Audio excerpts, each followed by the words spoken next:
La plupart des revenus du seigneur provenaient de ses terres et de ses métayers. La construction de moulins hydrauliques, par exemple, pouvait lui assurer un revenu régulier. Ces moulins avaient un impact considérable sur la vie des villageois et des agriculteurs.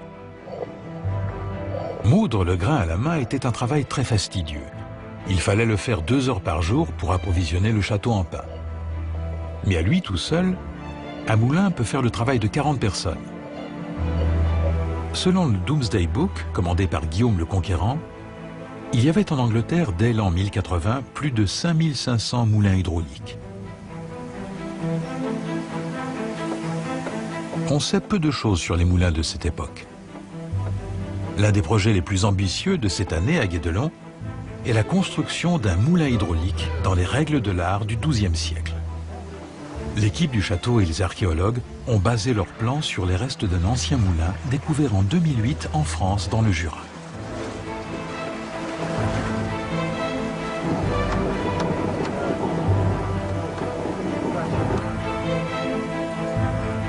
Sophie Winzer est l'un des membres de l'équipe de charpentiers qui, depuis 2 ans, travaille d'arrache-pied à la construction de ce moulin. Aujourd'hui, c'est le grand jour.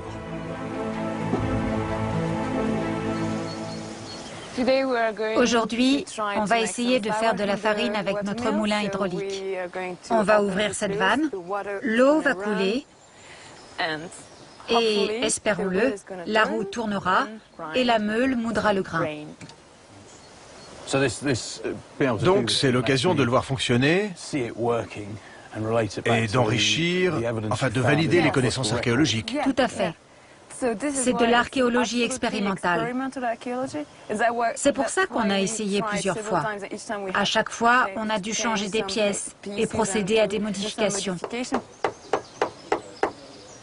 Bien, l'un de vous va ouvrir la vanne. L'eau arrivera. C'est ça. Et l'autre devra surveiller si la roue tourne correctement, si les aubes et le reste tiennent. Il y a une vanne qui permet de tout arrêter en cas d'urgence. Parce que si quelque chose vient bloquer le mécanisme, ça peut tout détruire en l'espace d'1 minute. Beaucoup de travail perdu. Oui, et c'est peu de le dire. Une vanne d'urgence. Oui, Quelqu'un surveille les aubes. oui. Et il s'assure que le mécanisme fonctionne bien. C'est ici. Tu tires. Jean-Jean Blackduck, j'ouvre la vanne. Oh, wow. Vite, au 2e poste.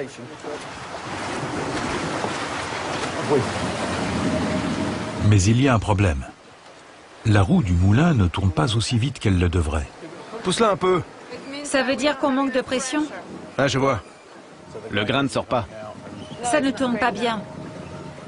Comme les pièces sont en bois, il y a beaucoup de friction et beaucoup de résistance.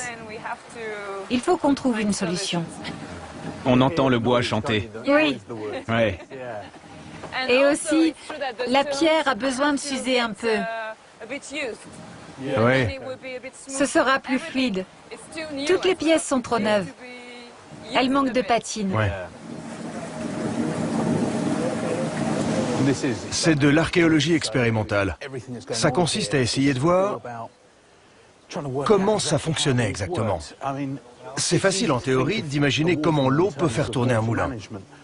Le flux s'engouffre dans la vanne et propulse la roue. Mais le problème, c'est qu'il n'est pas assez puissant pour actionner le moulin. Pour le moment, il y a trop de frottement dans le mécanisme. Si la meule tourne, c'est parce qu'on l'aide à tourner. On est à 2 doigts de trouver le bon réglage pour que ça marche parfaitement. On y est presque. Presque.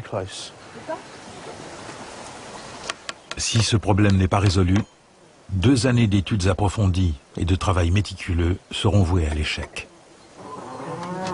Mais Peter et Tom ont bon espoir. Ils apportent quelques petites modifications et lubrifient les rouages du moulin avec de la graisse de porc.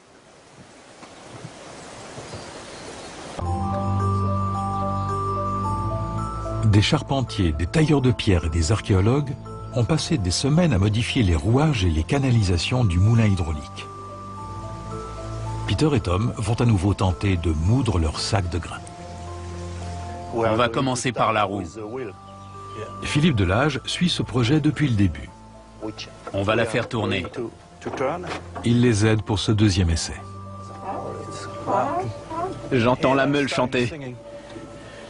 C'est incroyable le nombre de pièces faites à la main que comporte cette roue. Alors je vous laisse imaginer pour tout le moulin. Ouais. Ça fait beaucoup de bois. Beaucoup. C'est bon. On a assez d'eau. Tom, ta mission sera d'ouvrir la vanne. Ici? Oui, c'est ça. Tu vas utiliser ce bout de bois.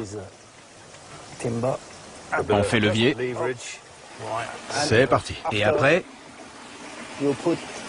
tu mets celui-là en dessous. Comme ça. Comme ça, on peut contrôler le débit. C'est ça. Et maintenant, on va là-haut. Criez quand vous voulez que... On compte sur toi pour que ça roule. Ouais, dans la farine.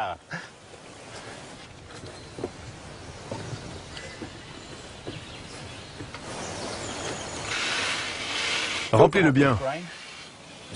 Tout est prêt pour la farine? Oui. On dit à Tom d'ouvrir? Oui. Tu es prêt, Tom? Prêt. Tu peux ouvrir. C'est parti. Tom a ouvert la vanne. L'eau arrive. Elle va atteindre la roue. Elle a atteint la roue. Ah, regardez-moi ça.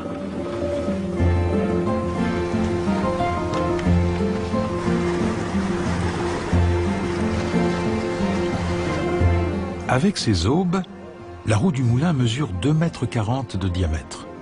En tournant, elle va entraîner le rouet situé à l'autre extrémité de l'arbre. Les dents de ce rouet, ou alluchon, s'engrainent dans les fuseaux de la lanterne qui actionnent l'axe de rotation, axe sur lequel est fixée une meule d'1 mètre de diamètre. La meule dormante est située sous la meule tournante dont le mouvement va moudre le grain.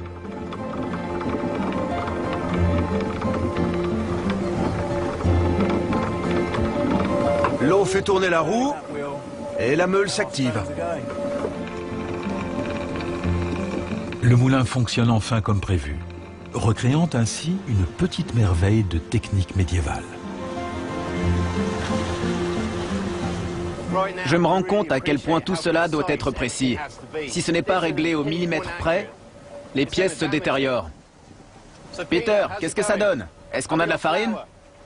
On a de la farine, ouais. C'est génial, vraiment. C'est vraiment... J'en perds mes mots. C'est toi qui as fait ça. C'est pas mal.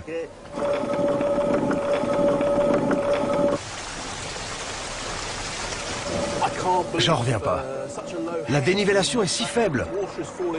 L'eau ne descend que d'1 mètre avant de passer sous la roue.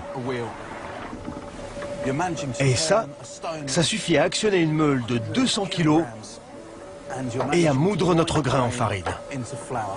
C'est les débuts de l'industrie en quelque sorte. Avoir ça sur les terres d'un château, ça libère les gens de la corvée de la mouture. Et ils peuvent faire quantité d'autres choses. C'est formidable.